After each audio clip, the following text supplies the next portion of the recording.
Well, good afternoon. You are currently in the session entitled Concussion TBI and Mental Health Part 1. This session is from 2:15 to 3:15 p.m. If you have found yourself in the wrong session, please click on Sessions in the toolbar on the right of your screen and find the session you would like to attend. To ask questions within this session, please note the words event and session to the right of your screen. Click on Session, then click Q&A, and within the Q&A column, you will see a prompt that says Ask a Question. And as moderators, we'll keep an eye on that so that we'll let the presenter, April, know the questions you have.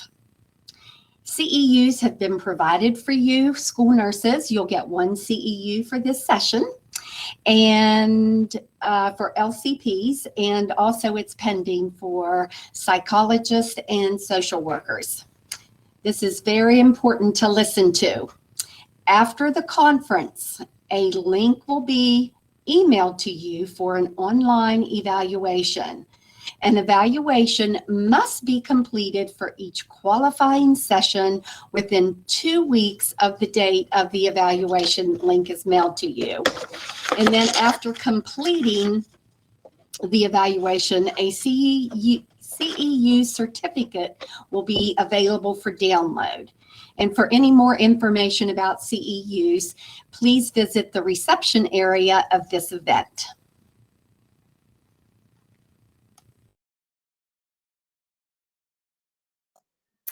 Okay, so to talk about our presenter today, her name is April Fincham. I'm hoping I said that right. She is the Traumatic Brain Injury Outreach Coordinator at West Virginia University's Center for Excellence in Disabilities.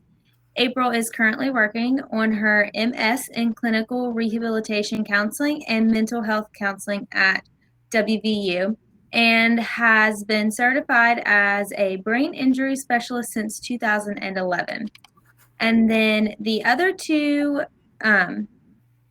presenters who I'm assuming helped April with this work is Amanda Accord-Vieira, and she's an associate professor of occupational therapy at West Virginia University School of Medicine. Dr. Accord-Vieira is also the principal investigator of the West Virginia Traumatic Brain Injury Federal Program and co-author of the American Occupational Therapy Association Occupational Therapy Practice Guidelines for Adults and with Traumatic Brain Injury. And then Miranda Talkington, LGSW, CBIS, and RYT. She's a licensed graduate social worker, a certified brain injury specialist, and registered Yoga Alliance teacher. She works with the WVU in Disabilities as a traumatic brain injury program manager. Her passions include helping people of West Virginia, spending time in nature, practicing and teaching self-care to individuals with disabilities and their caregivers. And during her free time, she spends it in the woods with her dog Coda and her partner Eric, and her goal is to one day own a therapeutic farm that celebrates native West Virginia plants, herbs, food, and foods, while providing a place for people of West Virginia to be empowered and connected to nature. So you can take it away. Thank you. Let me make sure I can share my screen, okay?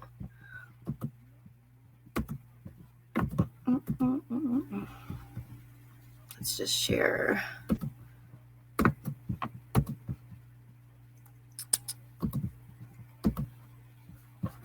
And let me make sure, can everyone see that okay? Yes. Perfect. Thank you. Okay, so good afternoon, everyone. I'm so excited that you joined us for this session. As Carol said, I'm going to be speaking a little bit on concussions and traumatic brain injury and the implications for students who sustain an injury to the brain and return to the classroom. As our moderator said, my name is April Fincham, and I work with the Traumatic Brain Injury Program at West Virginia University's Center for Excellence in Disabilities. So the Center for Excellence in Disabilities is part of WVU, as well as the WVU Health Sciences Center. Oops. And we are also part of a larger national network of Centers for Excellence in Disabilities. Our center has 5 main focus areas, including providing education and training, as well as technical assistance. We also provide direct services. We disseminate information and materials related to disability, and we also conduct research to improve services and policies for individuals and their families. So the Center for Excellence in Disabilities, we serve individuals throughout the entire state of West Virginia in all 55 counties with a variety of disabilities and throughout the entirety of the lifespan. We have multiple programs and clinics throughout the state, one of which is the Traumatic Brain Injury Program, which I work with. And if you would like to become an affiliate, just to learn more about the Center for Excellence in Disabilities and any of our programs or services, you can check us out online and sign up to become an affiliate. And basically, you'll receive updates on our program news and events. And you'll also have opportunities to provide input regarding our programs, services, and research projects. So again, today, as Carol said, I'm going to be speaking a little bit on concussions and TBI. This is a 2-part training. So for part 1, our main goal is just to discuss brain injury, increase our overall awareness and knowledge of the brain, its functions, and the impact that traumatic brain injury and concussion can have. We are going to define TBI and concussion, discuss some of the common causes, prevalence statistics, and really review the functional impact and effects that TBI and concussion can have. So first, I wanted to start out with what I think are a few fun brain facts. So first, the adult brain weighs around 3 pounds. It's the consistency of firm jello. It's made of around 60% fat and uses 20% of the body's blood and oxygen. And it also generates enough electrical power to power a light bulb. And it's not fully developed until we are in our 20s. So this is why it's really important to properly recognize, treat, and accommodate brain injury among children and youth, because their brains are still actively developing, and an injury at this point can interfere with important developmental processes if those go unaddressed. So we're going to start out just by going over a little overview of the structure of the different parts of the brain. So the brain is generally split into 3 parts. The first is the cerebrum, which consists of all of these frontal lobes, or all of these lobes, excuse me. The cerebrum is the brain's biggest part. It accounts for about 85% of the weight of the brain, and it's responsible for most of the activities that we do every day. So movement, senses, making good decisions. The cerebrum also is responsible for higher functioning operations, so problem solving, reasoning, and impacts our ability to learn. The cerebellum is responsible for a lot of movement, so this affects things like posture and balance. And the brainstem is super important. It's responsible for basically all of the involuntary processes that keep our body alive and functioning well. So breathing and our heart rate. It also affects our ability to swallow. And the brainstem is really the way that the brain interacts with the body. So all of the messages that travel from the body to the brain and vice versa go through the brainstem where it's regulated. So we're going to touch on each of these parts a little later in the presentation, including what they do and what injury to each of these parts of the brain might look like. But first, let's talk a little bit about what is a traumatic brain injury. So each of us recognizes that the brain plays a really significant part in literally everything that we do, think, and feel. But we may not always think about the ways that an injury to the brain can impact these areas. So A traumatic brain injury is defined by the CDC as a disruption in the normal function of the brain. It can be caused by a bump, a blow, or a jolt to the head, or a penetrating head injury, so something that actually pierces through the skull and damages the brain in that way. A traumatic brain injury occurs after birth, so these are not disorders that are congenital, hereditary, or degenerative. And a TBI causes actual changes in the neural activity of the brain, so the way the brain functions is changed as a result of the injury. So there are generally two types of brain injury that we think about. The first, which I just reviewed, is a traumatic brain injury, and this is probably the most common that we're used to hearing about. And a traumatic brain injury is an injury that's caused by an external force. So this is anything on the outside of our bodies that's resulting in an injury to the head or the brain.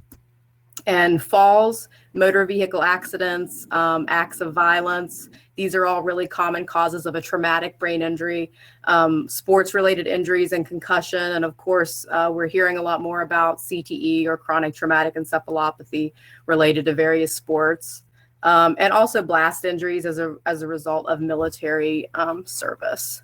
And the other type of injury that we might not often think about, but which definitely results in injury to the brain, is a non-traumatic brain injury. So in this category is anything that is inside the body. It's an internal force that's resulting in damage to the brain. So these are things like a stroke, so a limiting oxygen to a specific part of the brain, a tumor, chemical poisoning, so things like mercury poisoning and lead poisoning.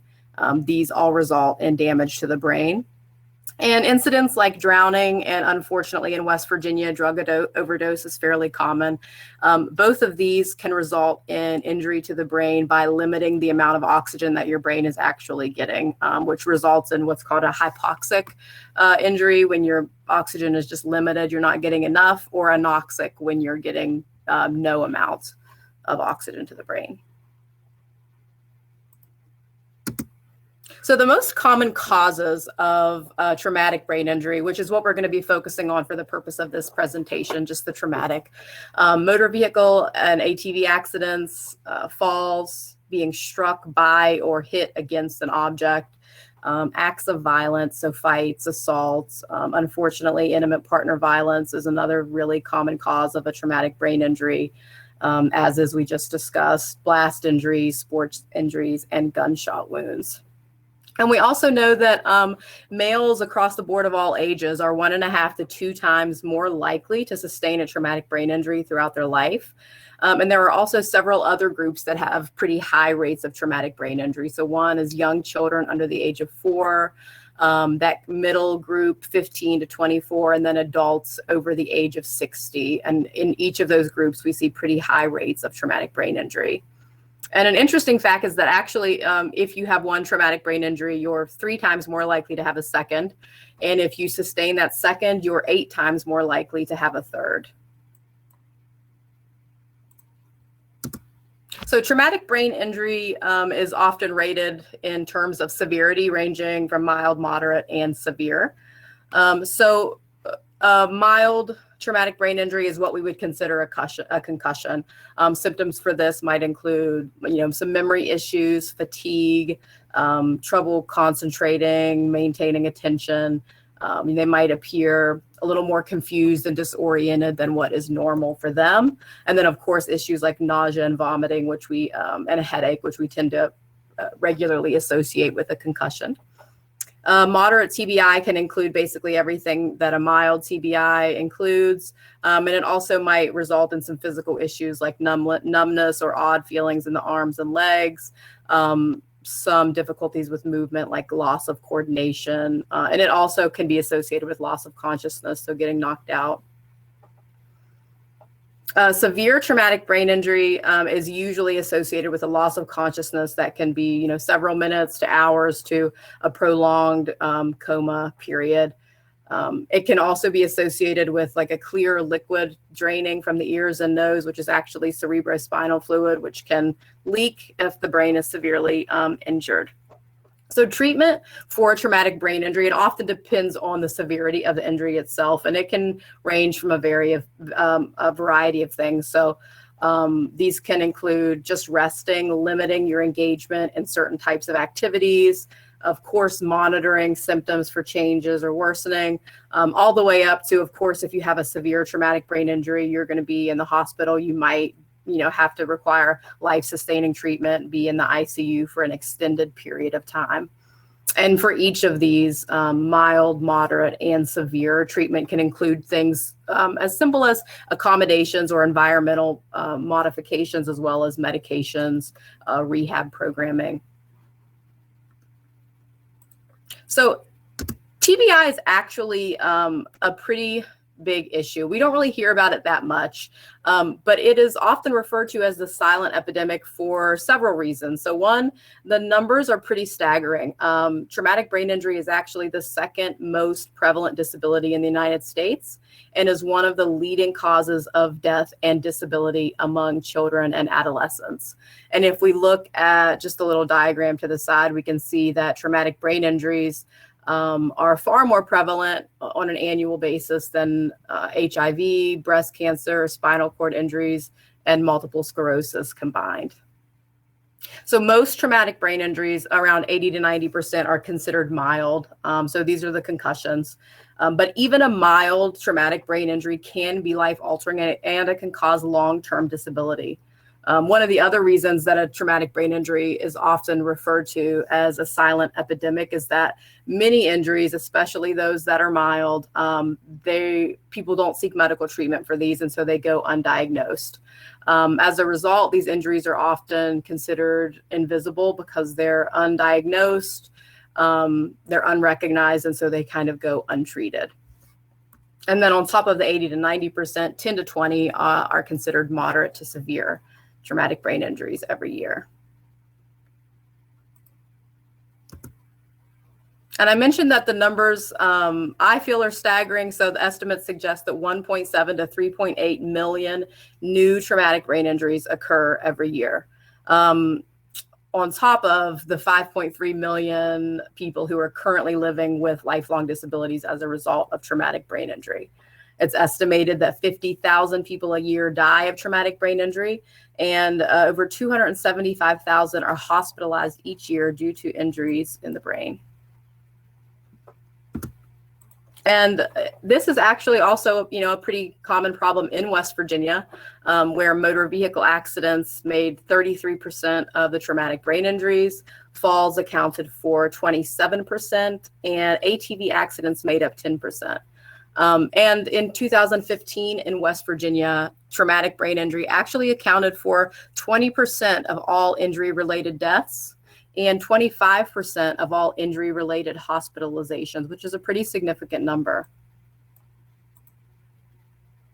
So earlier we touched briefly on the topic of mild traumatic brain injury and as concussion falling into that. So we're going to speak a little bit more about a concussion, which is a mild traumatic brain injury. Concussions are usually caused by a blow to the head, and this can occur to the head directly, but concussion can also be caused by a pretty hard hit to the body or rapid deceleration. So if we think about being seatbelted in and getting in a car wreck, right, we come to a stop very quickly, and what happens? We might not actually hit our head, but our head goes forward and it slams back. Or if we're playing football, for instance, and we take a really hard body hit, our head doesn't get hit, but it's jerked around. And what happens when we get jerked around quickly like that? We mentioned earlier that our brain is the consistency of Jell-O. So when we get shaken really roughly, our brain, which is the consistency of Jell-O, kind of shakes around in our skull, which is, of course, very hard and bony inside. And so just that motion of our brain kind of moving around in our skull can result in an injury and a concussion without us ever actually getting hit in the head.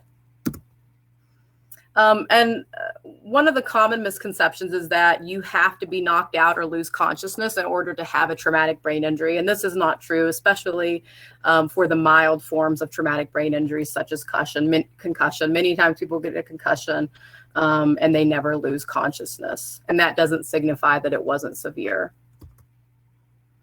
So falls, sports injuries are a very common form of concussion or cause of concussion, as is a lack of safety gear. So not really wearing your helmet when you're riding your bike, things like that. And so even though concussions are mild, as I said earlier, the effects can still be serious. And although most people recover and symptoms tend to resolve in a little over 4 weeks, depending. So a concussion affects the way that your brain functions, and it results in chemical changes in the brain, and that movement, that shaking of your brain within your skull can also stretch or damage brain cells, which of course results in an injury. Basically, it changes the way the neurons can signal to one another and the messages that are passed back and forth. And this kind of causes those concussion symptoms.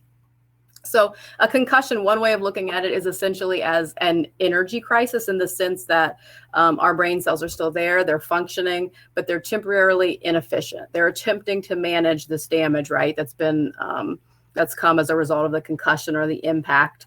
And while our neurons are attempting to manage that damage, we tend to see those concussion symptoms.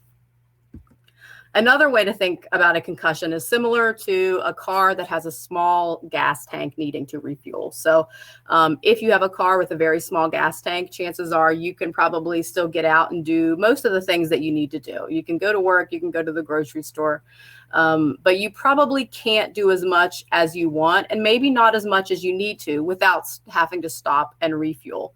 And after we get a concussion, our brain works in a very similar way. So it's not that the person might not be able to do these things, but they need to stop and refuel that energy that's being used. Because remember, we said a concussion is kind of like an energy crisis. Our brain cells aren't working as well. So they're, in a sense, this small gas tank. And so the brain basically begins to kind of run on empty. And when this happens, that's when we see those concussion symptoms flare up. And we just kind of need to take a step back and kind of manage that and recognize that that's our indication that, we're having low energy, low fuel in the brain. So just because we have a car with a smaller gas tank, or just because we've received a concussion, that does not mean that we don't ever go out and drive, right? Or that we don't ever do any of these activities that we need to do and that we enjoy doing. It just means that we need to learn to manage that. We need to learn when we have to put gas in the car. We need to learn when we have to take a step back and take those breaks after a concussion, so that we can really recharge and manage those symptoms. And that's also how we make sure that we recover well after a concussion. And what we also know is that concussions may have cumulative effects. So while I mentioned in the previous slide that most people within several weeks, they're feeling well and a lot of the symptoms have subsided, getting multiple concussions can be especially dangerous. While you might recover well from the first one, you might not be so lucky on the second, third, fourth, or fifth. And these can result, multiple concussions can result in pretty severe and serious symptoms. So receiving a second concussion, actually, when you're in the recovery period of a first concussion, can be especially dangerous and can even be deadly. And that's why it's so important that concussions and traumatic brain injury are recognized and acknowledged and treated, so that people can properly recover, so there's not that damage of continuing to worsen your symptoms. So common symptoms of concussion, they're generally reported within 1 day to 7 days after the injury or the impact. And they fall into one of 4 categories typically. So we have physical issues, of course. In the classroom, we might really see a student, as mentioned here, that's sensitive to light, sensitive to noise, poor balance, and just, physically not seeming okay. Cognitive areas are also impacted. So we might see a student who just cannot seem to remember instructions. They might have difficulty concentrating. They're paying attention to everything but what they're supposed to be paying attention to. Emotional issues are also impacted. So we might see very quickly changing emotions, or an expression of emotions that's not typical for that person. So maybe an anger outburst that is really out of the norm.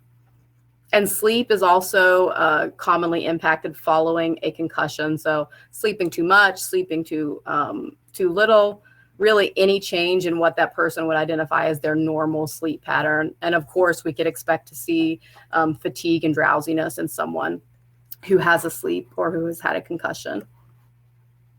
So usually after sustaining a concussion, someone will experience, at least one symptom in one of these categories, and someone else might experience multiple symptoms in multiple categories. It's really dependent on the person. Every brain injury is very different and individualized. So this can be difficult too, because if we think about seeing a concussion in younger children, right, a lot of these are characteristics that are really just age related, that are really commonly seen. So we probably wouldn't be too concerned with a 5-year-old who was not paying attention that well, right? Because a lot of 5-year-olds struggle with that. And that's really why it's important for a lot of people to be involved, a lot of people who are involved in the child's life to kind of be on board with monitoring a concussion, because what a parent sees and what a teacher sees or a coach, those are all going to be different. But when we put all those things together, we can kind of see a more clear picture of what the student needs and maybe how we can help. The 3 most common effects of concussion, though, these are mental fatigue, slowed processing speed, and issues with short-term memory. And these are also probably the 3 that are going to most impact a child's return to the classroom. So we could expect, mental fatigue. We might see someone missing school, missing assignments, short-term memory, forgetting homework, or just not being able to grasp an assignment or what's expected of them. So we talked a little bit more about the brain, and I just want to go back to it and kind of really cover each part, what it's responsible for, and what damage to that specific part looks like. And I'm going to spend a little more time on the frontal lobe than I do on the other lobes, because this one is in charge of a lot of the functions that are necessary for us to be successful and productive and to do what we would consider like normal everyday activities. So our frontal lobe, it is positioned, of course, at the front of the brain, right behind our forehead. It's the largest lobe of the brain. And unfortunately, it's also the one that is most commonly impacted in events that result in a traumatic brain injury. And this is unfortunate because this is considered the behavioral and emotional center of the brain. So it's involved in a lot of the higher functioning processes that we need, such as voluntary movement and executive functioning skills. So really our ability to plan and organize, to initiate an activity. So to know that we need to do something and actually be able to start it, to control ourselves and our behaviors and our responses, and to solve problems. The frontal lobe also houses our personality and basically all of the things that make us us and that we use to get up and go throughout the day. So injuries to the frontal lobe, because it's responsible for so many of these skills, can cause a wide variety of symptoms. So this can be even paralysis or impaired movement, difficulty planning a sequence of events. So making coffee or getting dressed, something that requires multiple steps, can be really difficult for someone who has a damage to this area. Flexible thinking is also difficult for people who have frontal lobe injury, and we might see fluctuating moods, as I mentioned before. So totally fine, and then maybe really angry, and then really upset. And again, reduced motivation and initiation is a huge issue associated with frontal lobe damage. And one that's not, I guess it's not widely recognized, is that personality changes after a brain injury, especially after a frontal lobe injury, can be really common. So some people report that they're an entirely different person after their brain injury, that their social engagement has changed, what they want, what they like, what they enjoy. All of these things can just change following an injury. And I'm going to spend a little more time in the next couple of slides kind of going over the executive dysfunction that can be caused when the frontal lobe is damaged, because it can really significantly impact someone's life and just their ability to engage in a normal daily basis and, in long-term ways. So executive dysfunction, it's considered one of the main impairments after a TBI, again, because the frontal lobe is responsible for so much and it's most commonly damaged. And executive dysfunction refers to like that wide range of cognitive, emotional, and behavioral difficulties which occur after damage to that area. And we really need the frontal lobe to kind of coordinate all of these cognitive abilities. It's how we work to achieve goals. It's how we engage. It's how we take like meaning from things that we engage in. All of these higher mental processes use the frontal lobe. So someone with frontal lobe damage might expect to experience difficulty processing and understanding. So taking a longer time to understand what is said, to process. And this can be especially difficult for people with traumatic brain injury because people don't necessarily always understand that. So it's not that they're not understanding you necessarily. They just need a little more time to actually understand and to process and to formulate that response. And all of those things can be impacted. Reading and understanding information, again, can be very difficult. And it might, a normal task that we might be able to blow through normally in a few minutes might now take an hour. Problems with initiation and termination. So an inability to start or stop an activity. And I always think I've worked with people with lived experience with traumatic brain injury who've had both of these issues. And I always thought it was one of the more interesting aspects. So for instance, I worked with a gentleman who it would be lunchtime, you could put his food in front of him, but he would not recognize from that cue of food being placed in front of him that it was time to eat and had to be told that it was time to start the activity of eating. Another one, I worked with a gentleman who loved to clean, but you had to let him know when it was time to stop cleaning a specific area because he did not recognize when it was time to terminate that activity. So he would continue to clean and clean until you let him know this is perfect. It looks wonderful. Let's move on to the next spot. So again, they're just unable to kind of interpret those clues from their surroundings that it's time to start, it's time to change to something else, or to shift to another activity. All of those can be damaged, or people can experience deficits. And as you can see, these can definitely affect someone's ability to live independently if they don't know when to start a task, or how to start, or even when to stop. So attention is probably one of the main issues that people struggle with after a traumatic brain injury. Also can be significantly impaired due to damage in the frontal lobe. And of course, this controls our ability to maintain focus and stay on task until it's complete. And it also impacts our ability to know what to pay attention to, which can be really difficult in a classroom when you should be paying attention to the teacher and the lesson, and instead you're feeling called to pay attention to everything else. So there are generally 4 types of attention, and each of these can be impacted following a traumatic brain injury. Selective attention, this is our ability to pay attention to what we need to pay attention to and to ignore everything else. Alternating attention is our ability to move from one task to the next without that break period in between of figuring out what we need to do. Divided attention is our ability to multitask and do more than one thing at once. Learning and remembering new information is especially difficult after a brain injury. And I always thought it was interesting that the new information is difficult. So I've worked with people who could tell me the first car they ever owned in 1970 and could not, remember what they had for breakfast that morning. So the long-term stuff is kind of in there, but remembering that new information and especially learning a new way to do something can be incredibly difficult. And again, this is related to memory deficits. Oops. And another interesting issue with brain injury is this idea of confabulation. And this can be especially difficult for professionals working with someone who has a brain injury and for the person with a brain injury themselves, because from the outside, it looks like that person is lying or making up a story. But basically, this is also related to remembering and memory deficits. So I might remember that I went to my mom's in the evening and then I came home at night and I have no recollection of what happened in between. So I try to make sense of that by filling in what we did. None of that might be true. It's not that I'm trying to lie about what happened. It's that I am trying to make sense of the event myself because of the memory deficits. Planning and organizing, this is a huge one.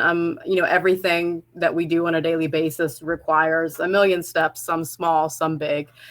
So being able to actually break down a task into steps, to follow them, to plan out, being able to do something, organizing ourselves and our belongings so that we're not, losing things, misplacing items. And then being able to prioritize. So knowing what I need to do right now and then what I can put off until tomorrow. All of these things are impacted because of frontal lobe damage. And those higher thinking skills such as reasoning, problem solving, and judgment, these are also impaired. So people might have difficulty even realizing that there is a problem to start with, or trouble thinking up multiple solutions. The ability to make, quick judgments when you need to is impaired. And of course, this can result in safety issues if someone's unable to look at a situation or a problem and quickly come up with a way to handle it. And again, thinking without consequences. So sometimes after a brain injury, we struggle to look at something, to think through the consequences of our actions, and then to make a good decision accordingly. And behavioral and emotional issues are often really common after a brain injury as well. So people have lower frustration tolerance. We might see someone get angry really, really quickly, or upset with themselves very, very quickly. Less impulse control. So a lot of times we can refer to this as like no filter. So what someone thinks, it's going to come out their mouth. What someone thinks, they're going to act on and do. It's that inability to think it through and to make a really good logical decision. And people get more easily overwhelmed. It's so much input, which can be difficult to manage after a traumatic brain injury. So we see a lot of self-frustration and as a result, just lower self-esteem in general. And impaired self-awareness is one of those areas that is probably most difficult after a brain injury, because it's like one of those things that we think of as a soft skill, but it really impacts everything that we do. So if we don't know our deficits, we don't know what we're good at, we don't know what works for us, it's really hard to be productive. It's also really hard to maintain personal relationships. We don't accept feedback from others. And this can also be associated with unrealistic goal setting, right? So if I don't know what I'm good at or what I need to grow in, I might think I can become a neurologist tomorrow. And that's just obviously not true.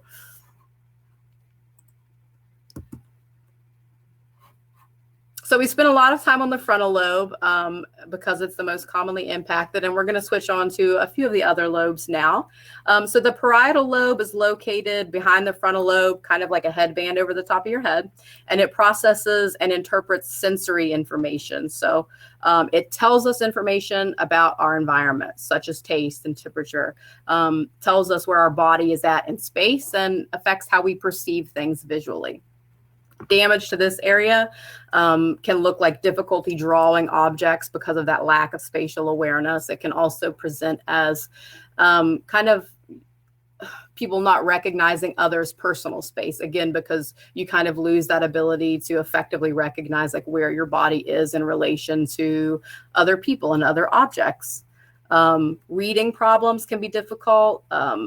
Thinking of the right word to use when writing can also be impacted, and this damage to the parietal lobe can also result in issues with math. So the temporal lobe is the second largest lobe. It's located right between our ears, and it's commonly associated with processing auditory information as well as encoding memory. Damage to this can result in difficulty understanding spoken words. So you might speak a very simple sentence to someone who has damage to this part of their brain, and they're just unable to understand what you are actually saying to them. Learning and retaining new information can also be impaired due to temporal lobe damage. The occipital lobe is located at the back of the head, and it's actually responsible for all our vision and visual processing. It basically helps us take information that we are seeing and link it to information that's stored in our brain. So if we damage this area, of course, our vision can be impacted, but also our ability to locate an object or to recognize and identify colors, or seeing an object and not being able to accurately identify what it is. And this can also be associated with troubles reading and writing. The cerebellum is located at the back of the brain, right under the cerebrum and above the brainstem. And it's involved in a lot of activities related to coordinating motor movement and balance. So damage to this area can result in a difficulty coordinating the movements to walk, or a total loss of ability to walk. Someone with a damaged cerebellum can have difficulty picking up a small object or reaching down and just grabbing something. It's just that inability to coordinate the muscles needed to perform those actions. And the brainstem, it's located at the base of the brain, and it connects the brain to the spinal cord. It's where all of the messages that flow from the brain to the body and vice versa go through. And it's responsible for many of the vital and voluntary functions that keep us alive. So I think I mentioned earlier, swallowing, breathing, our heartbeat. Of course, damage to this area can be really, really significant and result in severe issues. So we might have people who have difficulty eating, swallowing, difficulty balance, and death can also occur as a result of brainstem damage because the brain is actually unable to communicate with the body and relay all those messages about what needs to be done to keep us alive. So West Virginia TBI resources, I just want to hit on this very briefly and go over, of course, our program can be a resource for anybody that you might know or work with who has a traumatic brain injury. We are the state's lead agency for traumatic brain injury services in West Virginia, and we provide services throughout all 55 counties. We don't have any age limits, and really the only requirements to be referred to our program are that you are a resident, a citizen of West Virginia with some type of medical documentation indicating that there was a traumatic brain injury. We have a team of social workers spread throughout the state that provide resource coordination to people with traumatic brain injury, and they also do person-centered planning to help people, identify their goals, what they might need help with, what they might want to work towards. They also refer people to various services, advocate, of course, for their clients, and help coordinate necessary services. Additional services that our program is able to provide if you need it. We do training and education within the community, similar to what we're doing right now. We also manage various support groups for traumatic brain injuries, and we're also starting a traumatic brain injury caregiver support group at the end of this month. We're very excited about. We also do brain safety education for youth. So we have a very large inflatable brain. We like to take it out to schools and to events and, kind of talk to kids about why the brain is important, why we need to protect it, and how to prevent some of those injuries. And we have a Funds for You program. It's a funding program of last resort for people who have a traumatic brain injury and might need, funding assistance to help with any number of things. We try to teach on traumatic brain injury screenings and get screenings implemented within the community. And we also make an effort to build relationships with at-risk and underserved populations. West Virginia also has several concussion clinics throughout the state. I just wanted to highlight one of the newer ones is in Rockefeller Neuro Institute here in Morgantown. And Dr. Nathan Ernst has joined from Pittsburgh as the director. And he sees clients ages 5 and up who have had sports-related and non-sports-related concussions. So his contact information is there. And if you, of course, need any of that, you can feel free to reach out to me as well. And these are additional resources that we are really excited to be talking about today. We're going to be presenting more on these in part 2, which is coming up here shortly. And we're really going to talk more in part 2 about how concussion might look in a classroom, how you can accommodate and help that process of recovery as a teacher or an educator or a family member. And we're going to be discussing a few of the things that you see here. So the REAP manual, which is a community-based concussion management protocol. It's really helpful for really everyone in the child's life who has sustained a TBI.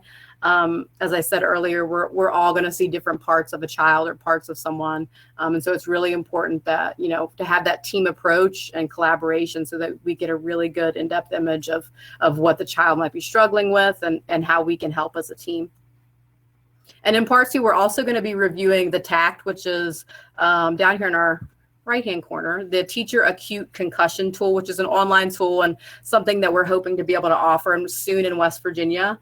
It's going to be extremely helpful for educators who have a child in their classroom with a concussion or a traumatic brain injury. We're going to be going over all of these in more depth in part 2, so we hope each of you are able to join us. And if you want more information on traumatic brain injury, here's our website. And you can also make referrals online through our program. And we are on Facebook, so feel free to search us up if you are interested. And that was it. Any questions?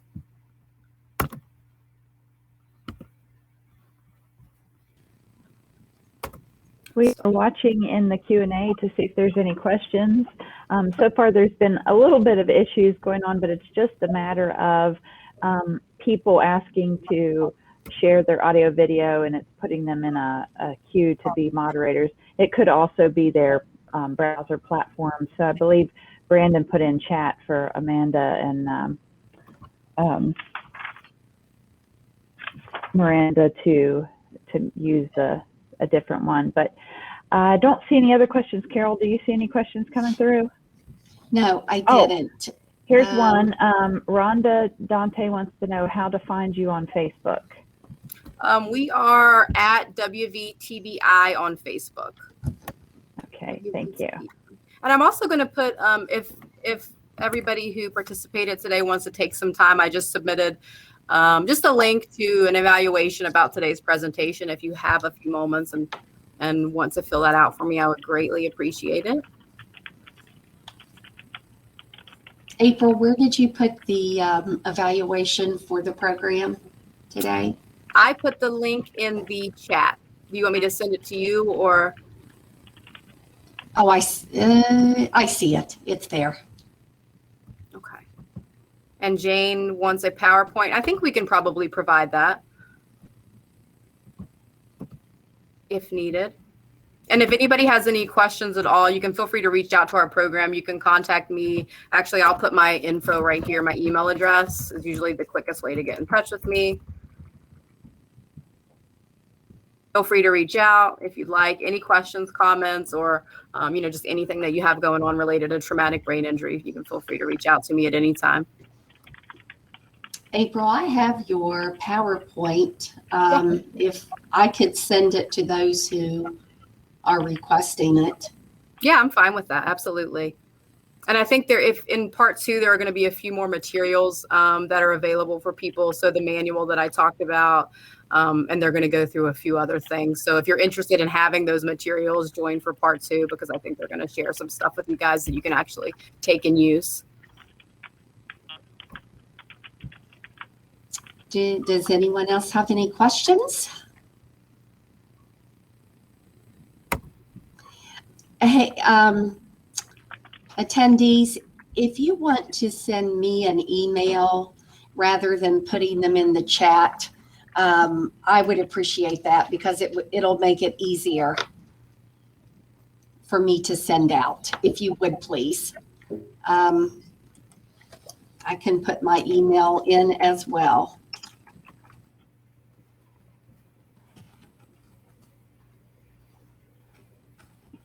Jane, I just saw the comment about the Return to Learn lesson plan. They are going to be going over Return to Learn and the REAP manual in part 2. So that's coming up, I think at 3:30. Yes, that's right, April. Yeah. Okay, if there's not any more questions or no one has anything else they want to chat about, Thank you so much.